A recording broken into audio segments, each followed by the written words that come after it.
भाइयों, आज हम लोग जानेंगे कि हमारा संविधान कैसे बना। जो हमारा इंडियन कॉन्स्टिट्यूशन भारतीय संविधान है वो कैसे बना।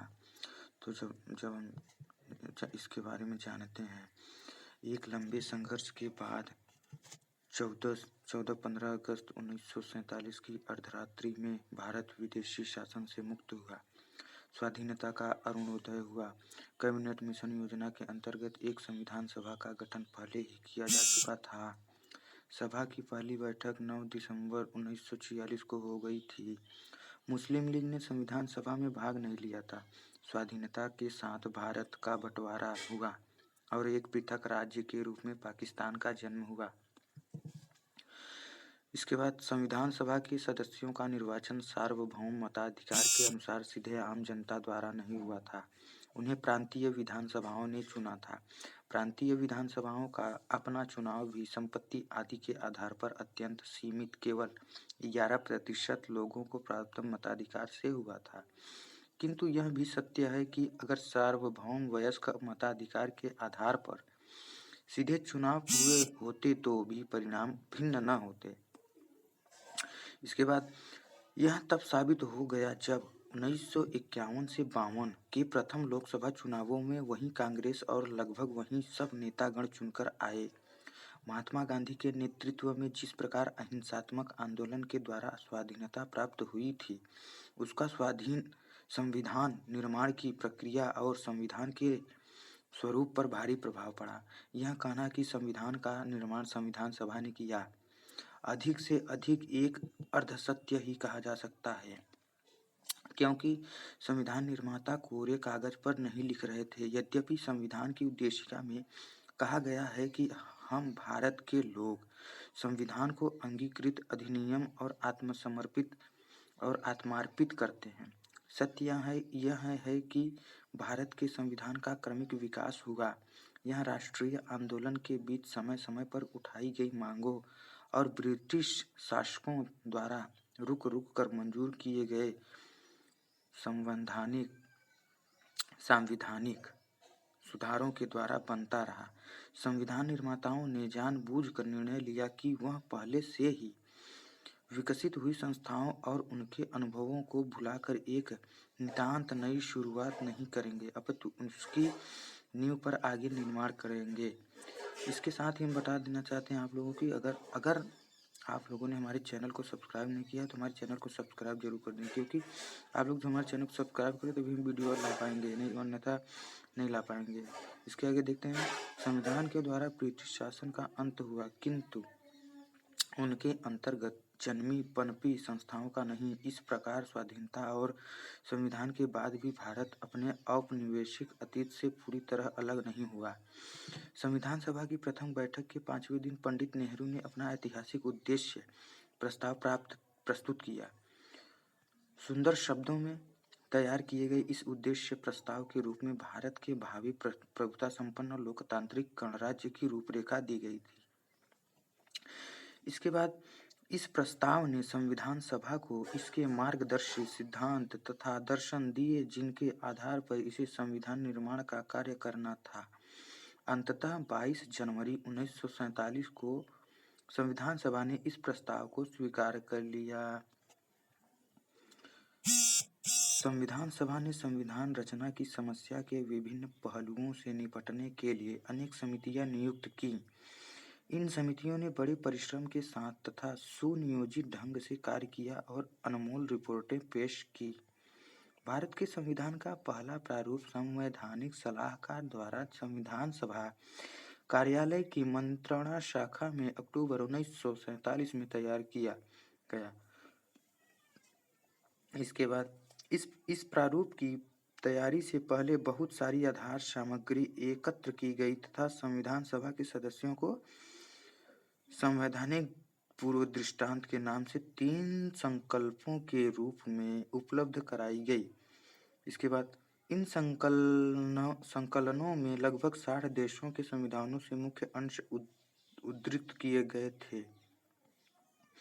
संविधान सभा ने संविधान सभा में किए गए निर्णयों पर अमल करते हुए संवैधानिक सलाहकार द्वारा तैयार किए गए भारत के संविधान के मूल पाठ के प्रारूप की छानबीन करने के लिए 29 अगस्त 1947 को डॉक्टर भीमराव अंबेडकर के सभापतित्व में प्रारूपण समिति नियुक्त की। प्रारूपण समिति द्वारा तैयार किया गया भारत के संविधान का प्रारूप 21 फरवरी 1948 21 फरवरी 1948 को संविधान सभा के अध्यक्ष को पेश किया गया। संविधान के प्रारूप में संशोधन के लिए बहुत बड़ी संख्या में टिप्पणियां, आलोचनाएं और सुझाव प्राप्त हुए। प्रारूपण समिति ने इन सभी पर विचार किया। इन सभी पर प्रारूपण समिति की सिफारिशों के साथ विचार करने के लिए एक विशेष समिति का गठन किया गया। विशेष समिति द्वारा की गई सिफारिशों पर प्रारूपण समिति ने एक बार फिर विचार किया और कतिपय संशोधन समावेश के लिए छांट लिए गए। फिर एक बार कह देना चाहते हैं दोस्तों, अगर आप लोगों ने हमारे चैनल को सब्सक्राइब नहीं किया तो सब्सक्राइब करके बेल आइकन को जरूर दबा दें और वीडियो को लाइक करें तथा शेयर करें, ताकि समाज में एक ऐसी विचारधारा फैले जो कि अच्छी हो, उससे जागरूकता फैले। इसके आगे, इस प्रकार संशोधनों के निरीक्षण की सुविधा के लिए प्रारूपण समिति ने संविधान के प्रारूप को दोबारा छपवाकर जारी करने का निर्णय किया। यह 26 अक्टूबर 1948 को संविधान सभा के अध्यक्ष को पेश किया गया। 4 नवंबर 1948 को संविधान सभा में संविधान के प्रारूप को विचार के लिए पेश करते समय डॉक्टर अंबेडकर ने प्रारूप की आम आलोचनाओं का, विशेष रूप से इस आलोचना का कि इसमें ऐसी सामग्री बहुत ही कम है जो मूल होने का दावा कर सकती है, तो उन्होंने उत्तर दिया। क्या कहा उन्होंने? मैं पूछना चाहूंगा कि क्या विश्व के इतिहास में इस समय बनने वाले किसी संविधान में कोई नई बात कही जा सकती है? सैकड़ों साल बीत गए जब प्रथम लिखित संविधान का प्रारूप तैयार किया गया था। अनेक देशों ने इसका अनुसरण करके अपने संविधान को लिखित रूप में परिवर्तित कर लिया। संविधान का विषय क्षेत्र क्या होना चाहिए? इस प्रश्न का समाधान बहुत पहले हो चुका है। इसी प्रकार संविधान के मूलाधार क्या है, इससे सारी दुनिया परिचित है। इन तथ्यों को देखते हुए अनिवार्य है कि सभी संविधानों के मुख्य प्रावधान एक से दिखाई दें। इसके बाद इतना समय बीत जाने पर जो संविधान बनाया गया है उसमें यदि कोई नई बात कही जा सकती है तो वह यह है कि इसमें त्रुटियों को दूर करने तथा इसे देश की जरूरतों के अनुरूप बनाने के लिए आवश्यक हेर फेर किए गए हैं। मुझे यकीन है कि अन्य देशों के संविधानों का अंधा अनुकरण करने का जो आरोप लगाया गया है वह संविधान का पर्याप्त अध्ययन न किए जाने के कारण लगाया गया है। जहाँ तक इस आरोप का संबंध है कि संविधान के प्रारूप में भारत शासन एक्ट 1935 के अधिकांश प्रावधानों को ज्यों का त्यों शामिल कर लिया गया है, मैं उसके बारे में कोई क्षमा याचना नहीं करता। किसी से उधार लेने में कोई शर्म की बात नहीं है। इसमें कोई चोरी नहीं है। संविधान के मूल विचारों के बारे में किसी का कोई पेटेंट अधिकार नहीं है।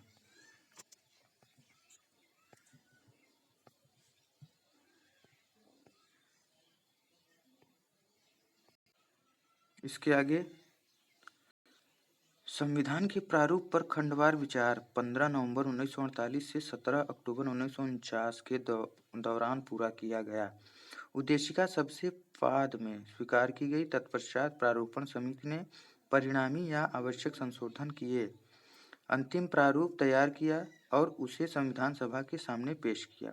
संविधान का दूसरा वाचन 16 नवंबर 1949 को पूरा हुआ तथा उससे अगले दिन संविधान सभा ने डॉक्टर अंबेडकर के इस प्रस्ताव के साथ कि संविधान सभा द्वारा यथा निर्णित संविधान पारित किए जाए, संविधान का तीसरा वाचन शुरू किया।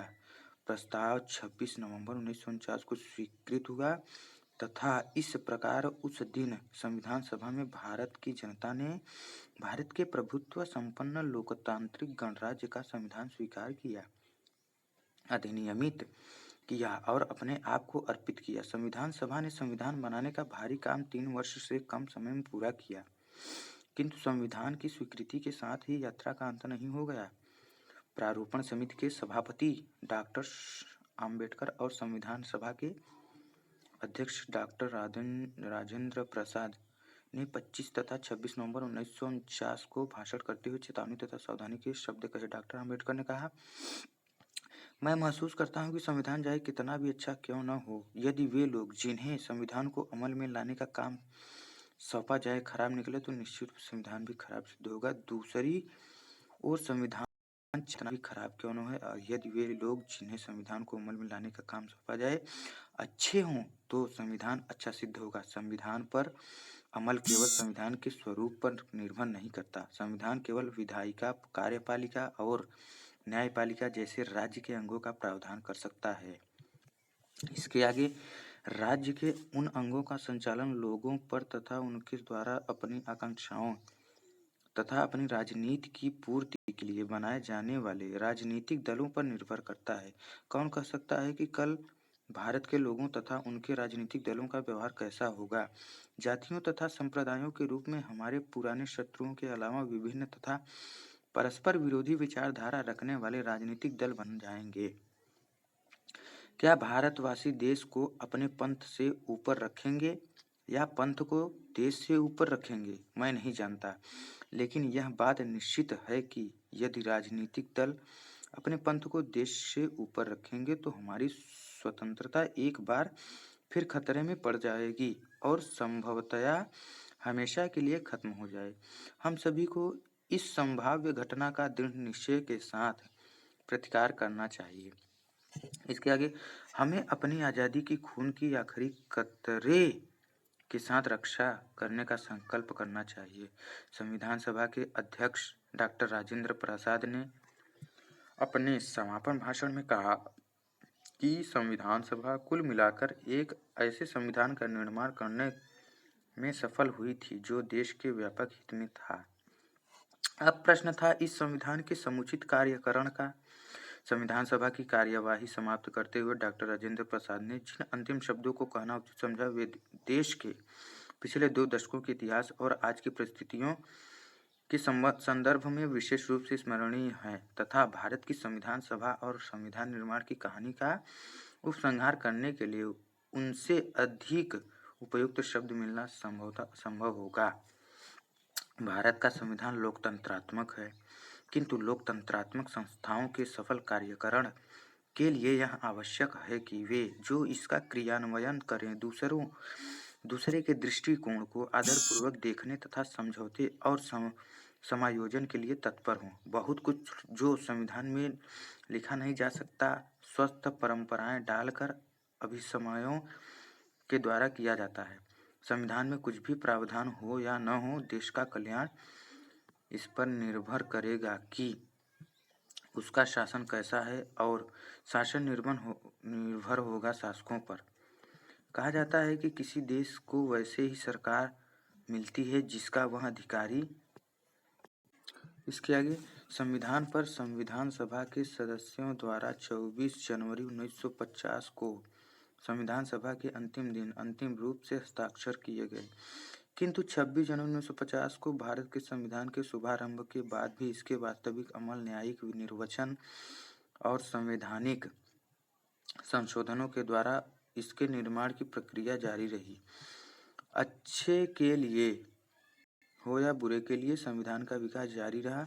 समय समय पर जिस प्रकार और जैसे जैसे लोगों ने संविधान को चलाया वैसे उसे नए अर्थ मिलते गए तथा यह सिलसिला चलता रहा। साथ ही इसके आगे हम यही कहना चाहते हैं कि हमारे चैनल को सब्सक्राइब करें तथा इसके बाद हम संविधान से ही संबंधित अगला वीडियो लाएंगे जो है संविधान की विशेषताएं, जो संविधान के हमारा भारतीय संविधान है उसकी विशेषताएं क्या है। तो फ्रेंड्स चैनल में बने रहें और चैनल को सब्सक्राइब करें तथा वीडियो को शेयर करें और लाइक करें। जय भीम, जय भारत।